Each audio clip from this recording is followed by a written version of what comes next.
নমস্কার, ঘুমপাড়ানি মাসি চ্যানেলে সবাইকে স্বাগত। আজ শোনাব একজন সৎ ব্রাহ্মণ পণ্ডিতের কথা।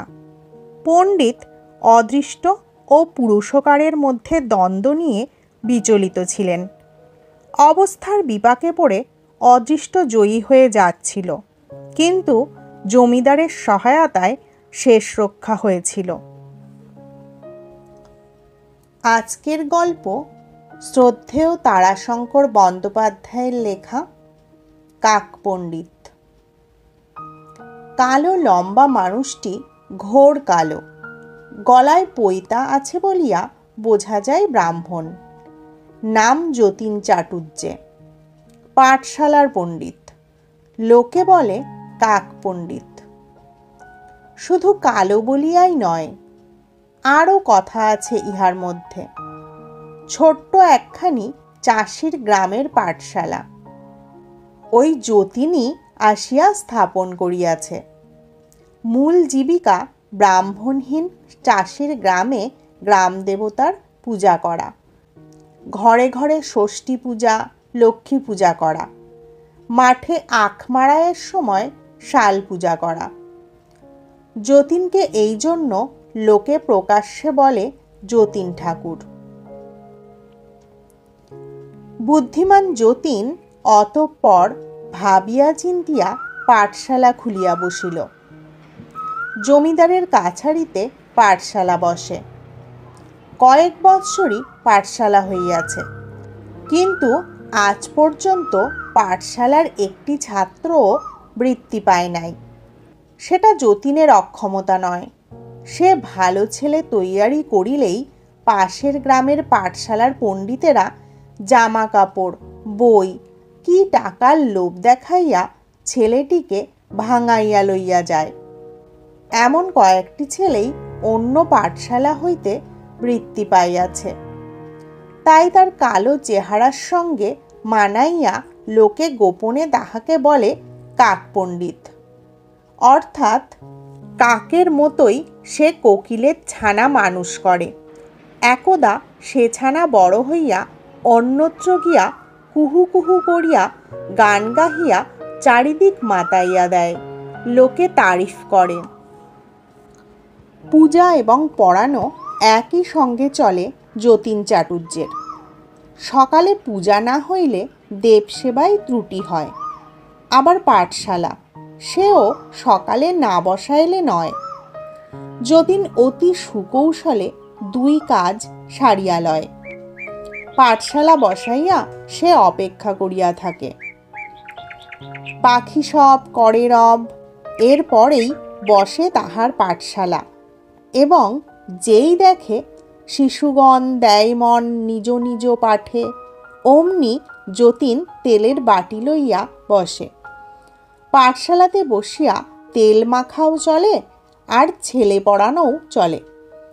তারপর বলে, গ্রহণ করো, সব স্লেট গ্রহণ করো এইবার। যতীন সর্বদা সাধু ভাষায় কথা বলে। ছেলেরা স্লেট গ্রহণ করিলে বলে, আপন আপন পাঠগুলি যত্ন সহকারে পরিষ্কার পরিচ্ছন্ন করিয়া লিখিয়া রাখো, অবগাহন করিয়া আসি। আচ্ছা ভোলা, অবগাহন শব্দের অর্থ কি বলো তো? আজ্ঞে এমনি করে ডুব দেয়া। ভোলা কান দুইটি আঙুল দিয়া বন্ধ করিয়া বায়ু সরোবরেই ডুব দেয়। যতীন ধাঁ করিয়া স্নান করিয়া আসে। জমিদারের কাছারিতেই পাঠশালা বসে।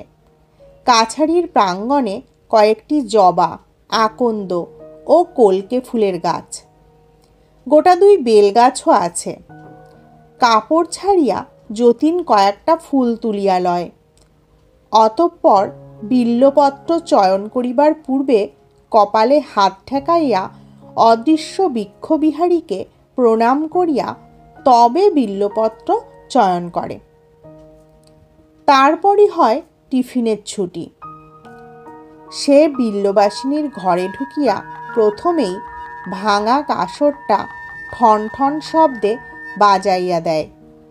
ছেলেরাও অমনি ছুটি পাইয়া কলরব করিতে করিতে বাড়ি ছুটে। যতীন পণ্ডিতের উপদেশ দেওয়া আছে, গুড় সহকারে মুড়ি অথবা যার পিতামাতা যা দেবেন সন্তুষ্ট চিত্তে প্রসন্ন মনে তাই ভক্ষণ করিবে। তারপর পিতার গাভী দহনের সময় গোবৎসটিকে ধৃত করিয়া পিতাকে সাহায্য করিবে। গাভী দহনের পর আবার পাঠশালায় আগমন করিবে। বুঝিয়াছ? ছাত্রদের পিতার গাভী দহন হইতে হইতে পণ্ডিতের পূজা হইয়া যায়। শুধু দেব পূজায় হয় না, যতীনের উদর পূজাও শেষ হইয়া যায়। কাছারির বারান্দায় ছেঁড়া মোড়ায় বসিয়া তামাক টানিতে টানিতে সে ছাত্রদের জন্য অপেক্ষা করে। মণিমণ্ডলের ভগিনী ফুরি বিল্ববাসিনী পূজার প্রদীপ ও ধূপ দিয়া থাকে। এটি জমিদারের বন্দোবস্ত। মণিমণ্ডল ইহার জন্য জমি ভোগ করে। ফুরি বলে, ঠাকুর আস্তা থেকে মন্তর বলতে বলতে আসে। পাঠশালার কাসর শুনেই আমি প্রদীপ সাজিয়ে ধূপের আগুন নিয়ে আস্তে আস্তে দেখি ঠাকুরের পুজো শেষ হয়ে গিয়েছে। ফুরি একদিন যতীনকে একথা বলিয়াছিল। যতীন গম্ভীরভাবে তাহাকে সাবধান করিয়া দিয়াছিল, ঈদিশ বাক্য আর কখনো তুমি উচ্চারণ করিও না, বুঝিয়াছ? ফুরি হাসিয়া সারা হইয়াছিল, ঈদিশ বাক্য কি গো, ঈদিশ বাক্য? ঈদিশ বাক্য কথাটি তাহার বড়ই কৌতুককর মনে হইল। ফুরি আড়ালে যতীনের নাম দিয়েছে ঈদিশ বাক। যাক সে কথা। টিফিনের পর যতীন পাঠশালা লইয়া বসে। একেবারে পুরা 3 ঘন্টা পড়াইয়া ছেলেদের ছাড়িয়া দেয়। পাঠশালার বড় ছেলেরা এই সময়টার নাম দিয়াছে কালবৈশাখী। তারা বলে, ওই কালবৈশাখীর ঝড় আসছে। যতীন নিজেও সে সময় ঘর্মাক্ত হইয়া উঠে। আফসোস করিয়া বলে, খদ্যোত কখনো গগনগাত্রে আরোহণ করিতে পারে না, বৃথা চেষ্টা আমার। আবার একটা দীর্ঘ নিঃশ্বাস ফেলিয়া বলে, পড়িলে ভেড়ার সিংহে ভাঙেরে হীরার ধার, বলিয়াই ভ্রু কুঞ্চিত করিয়া গবেষণায় নিযুক্ত হয়। ওই ভেড়া শব্দটি অত্যন্ত দুষ্ট প্রয়োগ হইয়াছে। মেষ বলিলে ক্ষতি কি ছিল? গুরুচণ্ডালী দোষ অমার্জনীয়। তারপর হইতে সে ভেড়ার শৃঙ্গে না বলিয়া মেষের শৃঙ্গেই বলে। সেদিন বিল্ববাসিনীর পূজা শেষ করিয়া মুড়ি এবং গুড় ভোজনান্তে হুকাটি হাতে পাঠশালাতে আসিয়া যতীন দেখিল জমিদারের গোমস্তা ও নন্দী বসিয়া আছে। সে তাড়াতাড়ি গোমস্তাকে আহ্বান করিয়া বলিল, আসুন আসুন আসুন, আপনাদের সব মঙ্গল, শুভ সংবাদ তো সব। যেন কাছারিটি তাহারই নিজের বাড়ি। গোমস্তা বলিল, হ্যাঁ, সব মঙ্গল। তারপর আপনার যে কাজ এসেছে সেই জন্যই এসেছি।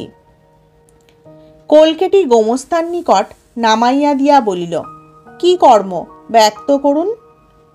পোটলা হইতে ছোট হুকোটি বাহির করিতে করিতে গোমস্তা বলিল, বাবু আসছেন মহালে। যতীন বলিল, অহভাগ্য, সুসংবাদ, সুপ্রভাত হয়েছে অদ্য। গ্রামের সৌভাগ্যের বিষয়, জমিদার, ভূস্বামী, রাজা।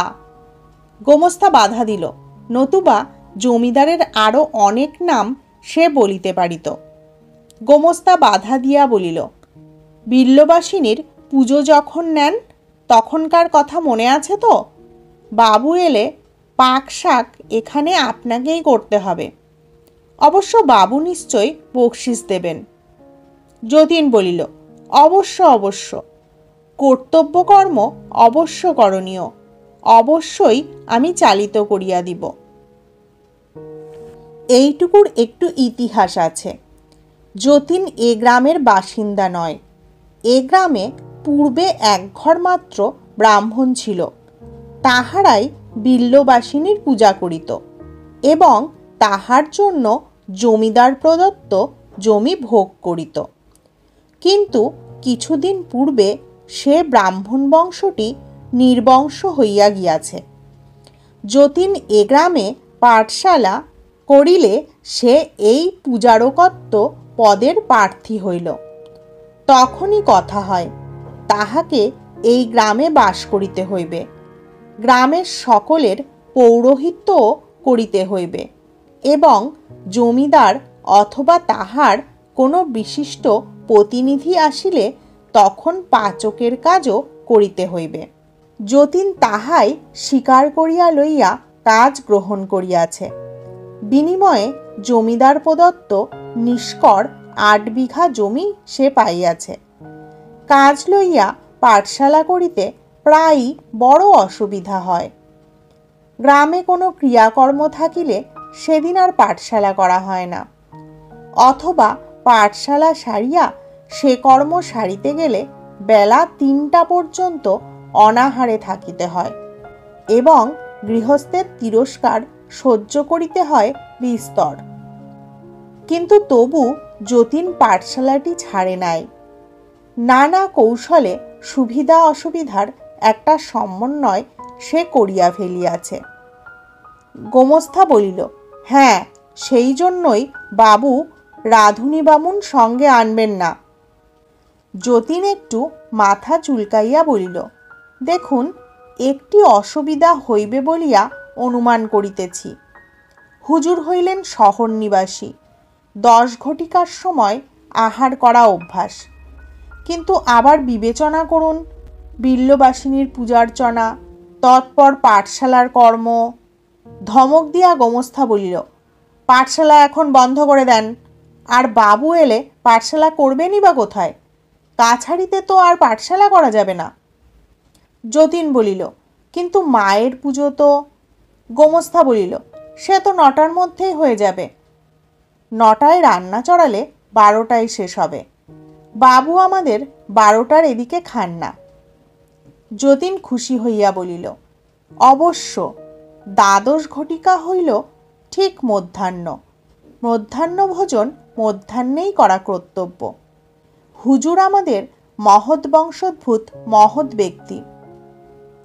হ্যাঁ, কাল হতে পাঠশালা আপনি ছুটি দিয়ে দেন।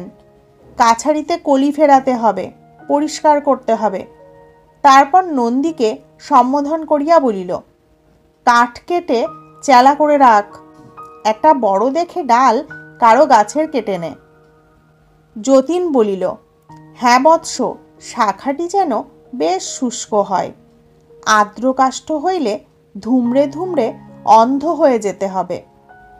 3 ইঞ্চি শাখা হইলেই উত্তম হইবে, এরূপ দাহ্য কাষ্ঠ আর হয় না। নন্দী বলিল, কার গাছের ডাল নেব? বিরক্ত হইয়া গোমস্থা বলিল, যার পাবি তারই নিবি, তাই তেঁতুল ডালি একটা যার গাছ থেকে হোক, কেটে নে। যতীন জোড়হাত করিয়া বলিল, এই সঙ্গে কয়েকটি বংশখণ্ড ছেদনের আদেশও যে ওকে দিতে হবে।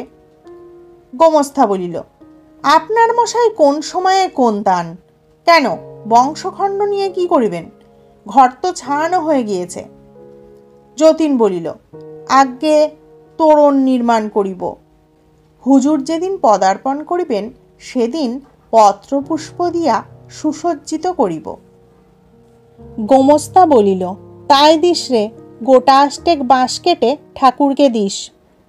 ছাত্ররা তখন সব আসিয়া গিয়াছে। তাহারা শুনিতে শুনিতে খুশি হইয়া উঠিল। ছুটি ছুটি, কালবৈশাখী হতে কয়দিন অব্যাহতি পাওয়া যাইবে। যতীন এইবার ছেঁড়া মোড়াটিতে বসিয়া আরম্ভ করিল, ছকু, তুমি ভূস্বামী বানান করো তো।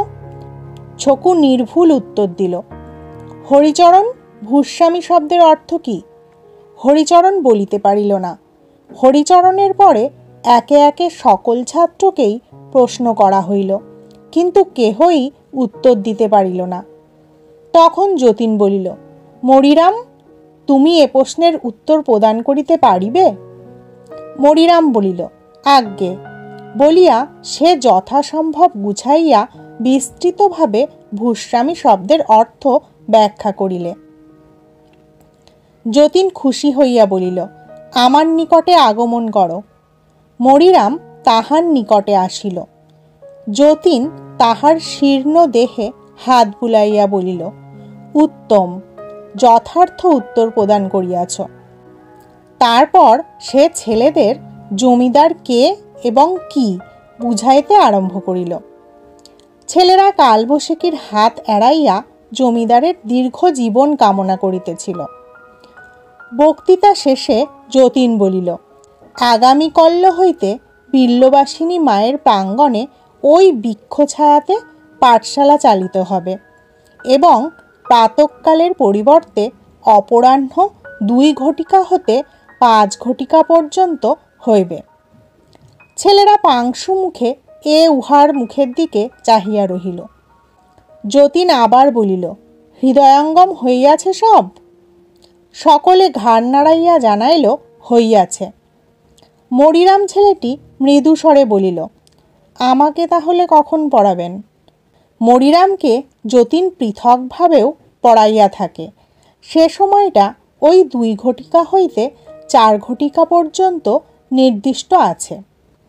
যতীন একটু চিন্তা করিয়া বলিল, তুমি বৎস অতি প্রত্যুষে আমার গৃহে আগমন করিবে। 6 ঘটিকা হইতে 8 ঘটিকা পর্যন্ত তোমার পাঠাভ্যাস করিয়া দিব। ছেলেটিও খুশি হইয়া চলিয়া গেল। জমিদার বাবুটি যদিও এ যুগের মানুষ এবং শিক্ষিত ব্যক্তি, তবুও তরুণদ্বার দিয়া প্রবেশ করিয়া তিনিও ঈষৎ পুলকিত না হইয়া পারিলেন না। আবার কাছারিতে গিয়া একখানি টিনের চেয়ারে বসিতেই কতগুলি ছেলে আসিয়া ভূমিষ্ঠ হইয়া প্রণাম করিল। তারপর সকলে সারি সারি দাঁড়াইয়া কাছারির দিকে স্থির দৃষ্টি নিবন্ধ করিয়া সুর করিয়া আরম্ভ করিল, বারংবার প্রণিপাত চরণে তোমার, হে মহত মহিমান করুণা অপার, প্রজার পালনে তুমি রামের সমান, বিদ্যার সাগর তুমি জ্ঞানী গুণবান। এবার জমিদার বাবুটি হাসিয়া বলিল, বেশ বেশ, কে শেখালো এসব তোমাদের? যতীন আসিয়া হেঁট হইয়া নমস্কার করিয়া বলিল, আজ্ঞে অধম হুজুরের আশ্রিত ব্যক্তি। বিশাল মহিরুহে কত পশুপক্ষী কীটপতঙ্গ আশ্রয় গ্রহণ করে। বৃক্ষ সকলকে জ্ঞাত হয় না, অধীনও তদনুরূপ একটি কীটপতঙ্গ। গোমস্তা মুচকি হাসিয়া বলিল, উনি হলেন যতীন ঠাকুর, বিল্ববাসিনী মায়ের পূজা করেন, আবার পাঠশালায় পণ্ডিতি করেন। জমিদারবাবু নমস্কার করিয়া বলিলেন, বেশ বেশ, আপনি তাহলে পণ্ডিত মশাই? বাহ, আপনার কথাগুলি বড় চমৎকার, সুন্দর শুদ্ধ, বাহ বেশ। পণ্ডিত সম্বোধনে এবং এমন অজস্র প্রশংসাবাদে যতীন যাহাকে বলে পরম পুলকিত তাই হইয়া উঠিল। পুলকের আতিশয্যে তাহার চোখ দুইটি ছলছল করিয়া উঠিল। সে হাত জোর করিয়া বলিল, হুজুর মহৎ, অধীন ক্ষুদ্র, কিন্তু হুজুর বিবেচনা করে দেখুন, আমি ব্রাহ্মণ, শিক্ষকতা আমার কর্ম। হুজুর, আমি যদি অশুদ্ধ ভাষায় কথোপকথন করি কিংবা ব্যাকরণ দুষ্ট শব্দ প্রয়োগ করি, তাহা হইলে আমার ছাত্রেরা কিরূপে শুদ্ধ এবং সাধু ভাষায় জ্ঞান লাভ করিবে? যদি কেহ স্বর্ণালঙ্কারের পরিবর্তে অহরহ পিত্তলের অলঙ্কারই ব্যবহার করে, তবে পিত্তলকেই সে স্বর্ণ বলিয়া জ্ঞান করিবে। গোমস্তা ব্যস্ত হইয়া উঠিয়াছিল। সে বলিল, যান গো, এইবার যান, রান্না চড়িয়া দেন গিয়ে। যতীন বলিল, হ্যাঁ, এই যে আমি প্রস্তুত। অবিলম্বেই রন্ধন সমাপ্ত হইয়া যাইবে, কোনো চিন্তা নাই। জমিদার বলিলেন, আপনিই রান্না করবেন নাকি? হ্যাঁ হুজুর, হুজুরের আশ্রিত আমি, তদুপরি মহাভাগ্য আমার, নতুবা আমার হস্তের রন্ধনে হুজুরের সেবা হইবে কেন? বলিয়া সে একখানি দরখাস্ত হুজুরের হাতে দিল। দরখাস্তখানি পড়িবার পূর্বেই সেখানির দিকে দৃষ্টি ফিরাইয়াই জমিদার মুগ্ধ হইয়া গেলেন। হাতের লেখাটি অতি সুন্দর। প্রথম দৃষ্টিতে ছাপা লেখা বলিয়াই ভ্রম হয়। সপ্রশংস দৃষ্টিতে যতীনের দিকে চাহিয়া তিনি বলিলেন, আপনার লেখা?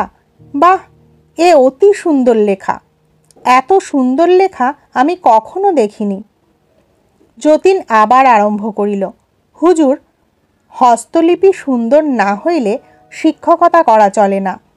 কারণ ছাত্রগণ গুরুর হস্তলিপিকেই আদর্শ জ্ঞান করিয়া সেইরূপ শিখিবারই চেষ্টা করে। তদ্ব্যতীত চিন্তা করিয়া দেখুন হুজুর, অগ্রে লেখা তৎপরে পড়া, সেই জন্যই লেখাপড়া শব্দটি প্রচলিত হইয়াছে। দরখাস্তখানি হুজুর পড়িতেছিলেন।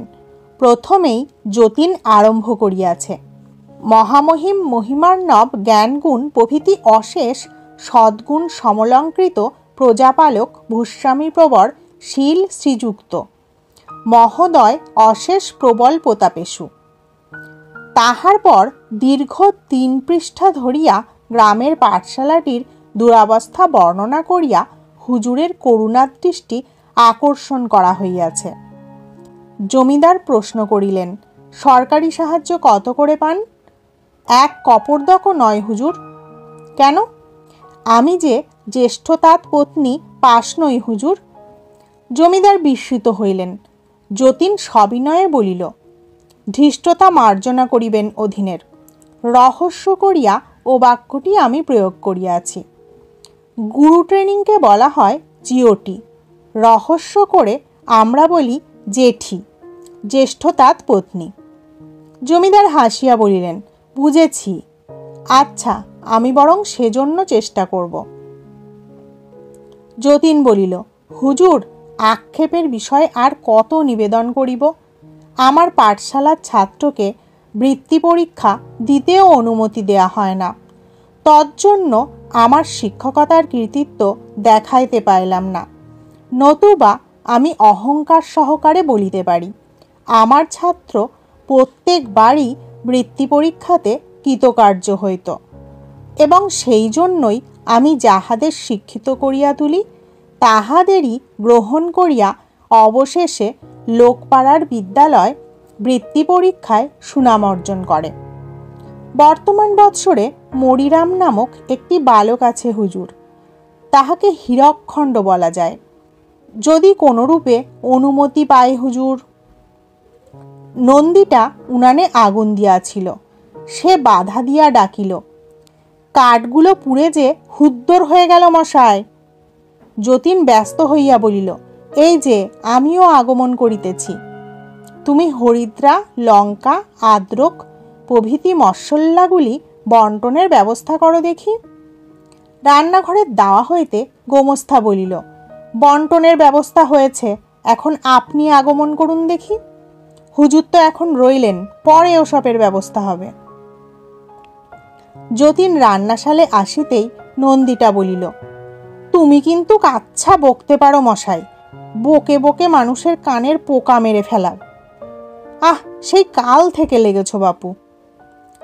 যতীন চোখ মুছিয়া বলিল, তুমি কি বুঝিবে বৎস? কথিত আছে, মহতের ধর্ম মহতে জানে, মহতের টান মহতে টানে। তোমার অবশ্য অপরাধ কি? জমিদারটিকে যতীনের বড় ভালো লাগিয়াছে।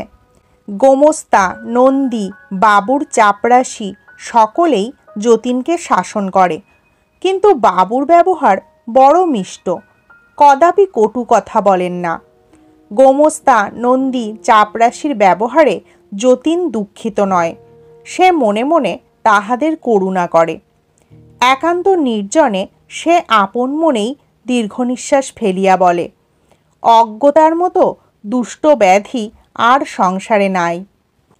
প্রত্যহ প্রভাতে সে একটি করিয়া সমস্যা আনিয়া জমিদার বাবুর নিকট উপস্থিত করে।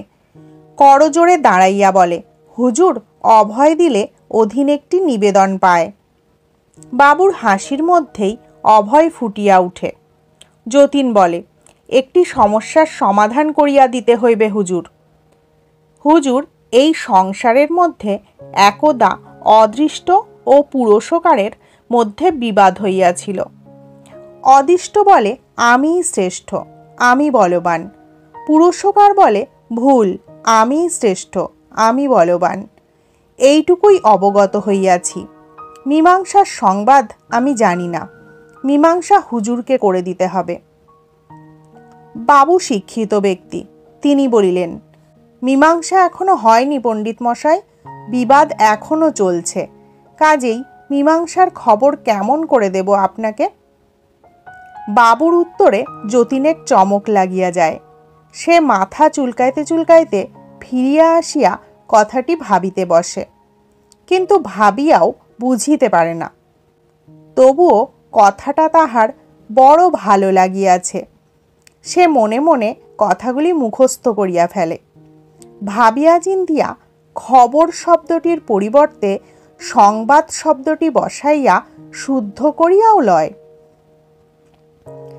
সেদিন আসিয়া প্রশ্ন করিল, হুজুর, জ্ঞান শ্রেষ্ঠ অথবা ভক্তি শ্রেষ্ঠ? বাবু বলিলেন, ও দুটোর হলো আম আর আটির মতো সম্বন্ধ পণ্ডিত মশাই। আম খেলেই যেমন আটি পাওয়া যায়, জ্ঞান এলেই তেমনই ভক্তি আসে। অবশ্য ভুয়ো আটিওয়ালা আমও আছে, সেটা ওই আমের শ্বাস শুকিয়ে যায় বলেই। সে আপনার অখাদ্য। পণ্ডিতের তাক লাগিয়া যায়। সে দাঁড়াইয়া দাঁড়াইয়া ভাবিতেছিল। অকস্মাৎ রান্নাশালা হইতে গোমস্তার তীব্র কণ্ঠস্বরে সচকিত হইয়া সে তাড়াতাড়ি চলিয়া গেল। গোমস্তা তাহাকে দেখিবা মাত্র বলিল, বলি, ব্যাপার কি আপনার বলুন তো? পণ্ডিত সভয়ে বলিল, কি আজ্ঞে? এই পরশু দোকান থেকে 7 দিনের জিনিসপত্র আনিয়ে দিয়েছি। 1 সের ঘি এসেছে, এর মধ্যে আজ ঘি নাই, জিনিসপত্র সব ফুরিয়ে গেল। ও বেলায় আর চলবে না, এর মানে কি? যতীন হাত জোড় করিয়া বলিল, আজ্ঞে, আমি স্বয়ং অনুধাবন করিতে অপারগ হইতেছি, কি রূপে অর্থ ব্যক্ত করিব বলুন? গোমস্থা অত্যন্ত বিরক্ত হইয়া বলিল, ওসব ব্যক্ত ছাড়ুন মশাই, নিয়ে সাদা কথায় বলুন। ওদিকে কাছারি হইতে বাবু ডাকিলেন, রাধাচরণ।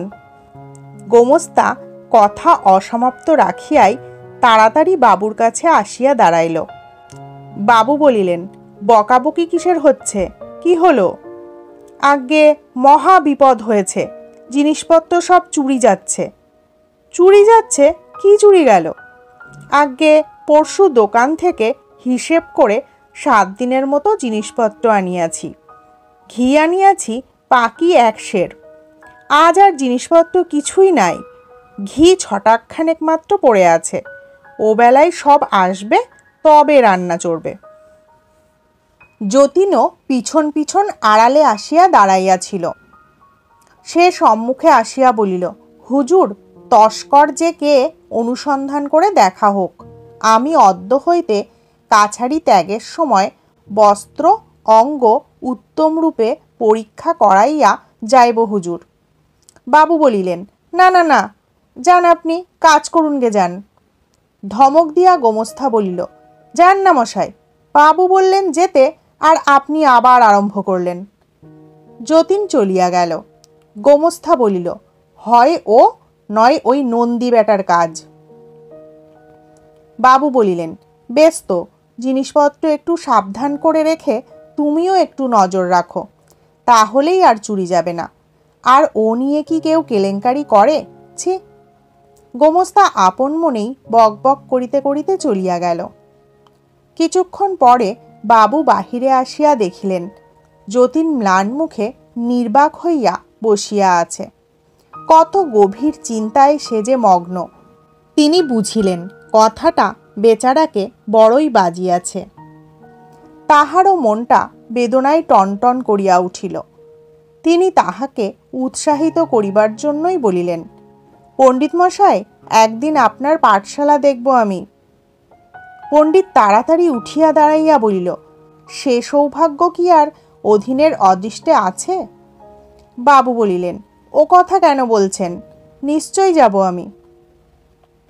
একটুখানি স্তব্ধ থাকিয়া যতীন বলিল, হুজুর সেদিন ব্যক্ত করিলেন অদৃষ্ট আর পুরুষকারের দ্বন্দ্বের আজও অবসান হয় নাই, কিন্তু আমার মনে হয় হয়েছে। অদৃষ্টই শ্রেষ্ঠ, সেই বলবান। বাবু যতীনের এই আকস্মিক উক্তির হেতু বুঝিয়াছিলেন, তাই একান্ত আন্তরিকতাপূর্ণ কণ্ঠস্বরে বলিলেন, না না না, ওসব কিছু মনে করবেন না আপনি।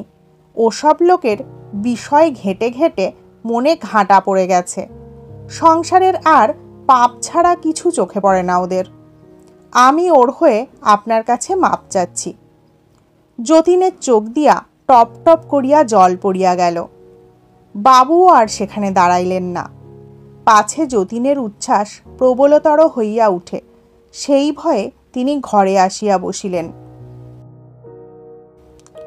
মিনিট 10 পরেই কিন্তু যতীন আসিয়া সম্মুখে দাঁড়াইল। হুজুর। বলুন। যতীন জোড়হাত করিয়া নীরবে দাঁড়াইয়া রহিল। বাবু দেখিলেন তাহার ঠোঁট দুটি থরথর করিয়া কাঁপিতেছে। তিনি গভীর সহৃদয়তার সহিত বলিলেন, কি বলবেন বলুন। যতীন ঝরঝর করিয়া কাঁদিয়া কাঁদিয়া তাহার পা দুইটা জড়াইয়া ধরিয়া বলিল, হুজুর আমিই অপরাধী, আমিই তস্কর, ঘৃত মশল্লা আমিই অপহরণ করিয়াছি হুজুর। বাবু নির্বাক হইয়া রহিলেন। যতীন ভেউ ভেউ করিয়া কাঁদিতেছিল। বাবু সস্নেহে তাহার মাথায় হাত বুলাইয়া বলিলেন, আপনার বড় অভাব নয়? যতীন বলিল, হুজুরের আশীর্বাদে অধীনের অভাব নাই হুজুর, তবে এই বালকটির জন্য। দরজার বাহির হইতে শীর্ণকায় মরিরামকে সম্মুখে আনিয়া বলিল, হুজুর বড়ই মেধাবী ছাত্র এটি, কিন্তু সংসারে বড়ই অভাব। আমাকে কিছু কিছু করিয়া সাহায্য করিতে হয়, নতুবা উদরের দায়ে বালকটিকে পড়া পরিত্যাগ করিয়া কাহারও গোচারণ চাকুরি গ্রহণ করিতে হইবে। বাবুর বিস্ময়ের অবধি ছিল না। যতীনের আবেগ তখনও নিঃশেষিত হয় নাই। সে বলিল, তাই হুজুর আপনার দরবার হইতে কিছু মশল্লা ইহাকে প্রদান করিয়াছি, আর ঘৃতটুকু হুজুর ওই উহাকেই সেবন করিতে দিয়াছি। মেধাবী ছাত্র, ঘৃতে মেধা বৃদ্ধি হয়। হুজুর উহাকে এবার আমি বৃত্তি পরীক্ষা যেমন করিয়া হোক দেয়াব। আমার ছাত্র লইয়া লোকপাড়ার শিক্ষকেরা সুনাম অর্জন করে, আর আমায় বলে কাক পণ্ডিত। হুজুর আমি শিক্ষিত করি, আর তাহারা অবশেষে তাই গ্রহণ করে। তাই। আবার সে ঝরঝর করিয়া কাঁদিয়া ফেলিল। ছেলেটিও ইতিমধ্যে প্রণাম সারিয়া বড় বড় চোখ দুটি মেলিয়া করজোড়ে বাবুর সম্মুখে দাঁড়াইয়াছিল। বহুক্ষণ পরে বাবু বলিলেন, আচ্ছা পণ্ডিত, আমি এখন হইতে 5 টাকা করে সাহায্য করব, বুঝলেন? যতীন করজোড়ে প্রশ্ন করিল, আমার পাঠশালা কবে পরিদর্শন করিবেন হুজুর? আমি পত্রপুষ্প দিয়া সমস্ত সুসজ্জিত করিব। হুজুর আপনি যে ভূস্বামী, রাজা, দেবতার অংশ।